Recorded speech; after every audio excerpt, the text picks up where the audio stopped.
नमस्कार, चला बनवूया पावसाळा स्पेशल गरमागरम खमंग हलकी फुलकी मिरची भजी.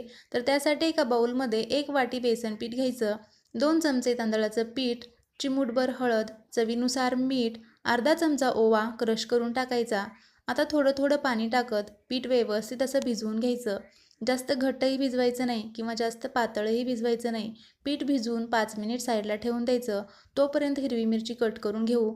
तर मी इथं कमी तिखट असलेली हिरवी मिरची घेतली आहे. त्याला सेंटरमधून चीर पाडून थोडंसं मीठ लावून घ्यायचं. आता पिठामध्ये अगदी चिमूटभर खायचा सोडा टाकायचा आणि व्यवस्थित असं पीठ फेटून घ्यायचं. त्यानंतर 1 चमचा कडकडीत गरम तेल टाकून पीठ परत एकदा व्यवस्थित असं फेटून घ्यायचं. हिरवी मिरची पिठामध्ये बुडवून तळून घ्यायची. तेल छान कडकडीत गरम झालं की गॅसचा फ्लेम मिडियम करायचा आणि मिडियम गॅसवरती भजी छान कुरकुरीत होईपर्यंत तळून घ्यायची. तर तयार आहेत हलकी फुलकी खमंग कुरकुरीत मिरची भजी. व्हिडिओ आवडला असेल तर लाईक, शेअर अँड सबस्क्राईब.